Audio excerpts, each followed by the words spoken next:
Na následovníka tejto fotopasce Browning Spec Ops Elite HP5 sme čakali 4 roky a novinka práve vychádza, volá sa HP5 Ultra a výrobca sľubuje vyššiu kvalitu videa. My máme za sebou prvý týždeň testovania v reálnych podmienkach v teréne a tie výsledky sú nie príliš presvedčivé, obraz je veľmi odšumený a výrazne preostrený.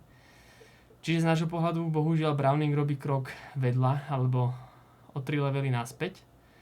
Myslím si, že je malá šanca, že ešte sa to dá napraviť firmwareom, ale na teraz za nás krok naspäť. Pozrite sa sami.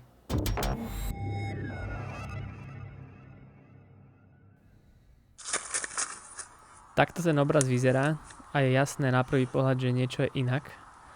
Na toto sme neboli zvyknutí, vyzerá to ako z omnoho horšej alebo lacnejšej fotopasce. Celý obraz by som hodnotil ako výrazne preostrený a súčasne silno odšumený. Vidno to hlavne zašera, kedy sa ten obraz úplne rozpadne na takúto nepodarenú maľbu. Ten odšum je tak výrazný, že drobné detaily sa prakticky strácajú.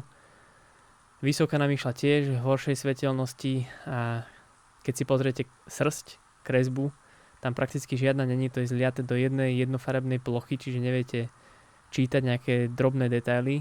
Vo výsledku sa ten obraz stáva už na prvý pohľad nie príliš príjemný na pozeranie. Dobre to vyzerá maximálne možno na nejakých veľmi malých displejoch, ale ako náhle to vidíte na väčšom, tak to je slabota. Zajímavé je, že tie nočné zábery sú relatívne v pohode, že plus minus to, na čo sme boli zvyknutí, stále možno jemne preostrenejšie ako bolo bežné. Ale dáva mi to istú nádej, že bude sa to dať softwarom vyriešiť.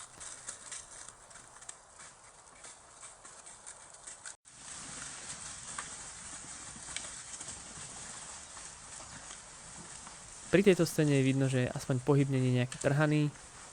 To množstvo detailov je tam stále nízke, hlavne tých jemných detailov.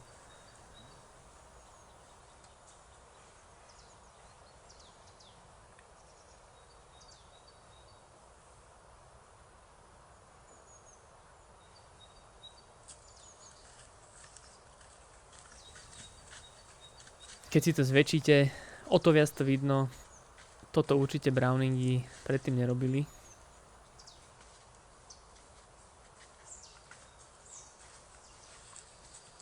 Pokiaľ nemáte v hlave zapamätané, že ako veľa detailov má fotopasa zachytiť, môžete si to porovnať s Reconixom, ktorý sme mali na tom istom mieste v tom istom čase a to množstvo detailov je naozaj výrazne väčšie.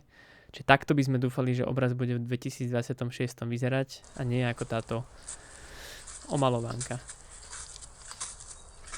Čiže opäť tu na myši len zašera a stáva sa z toho rozmazaná, výrazne odšumená, nie príliš kvalitná verzia reality.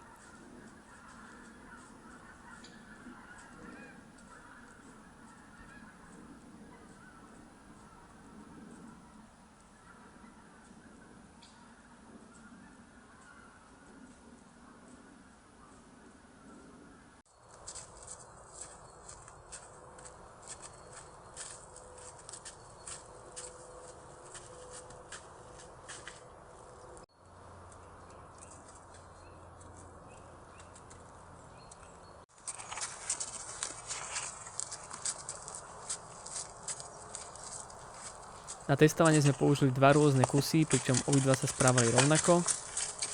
Bohužiaľ to nevyzerá na chybu jednoho zariadenia, ale na nejaký systematický problém.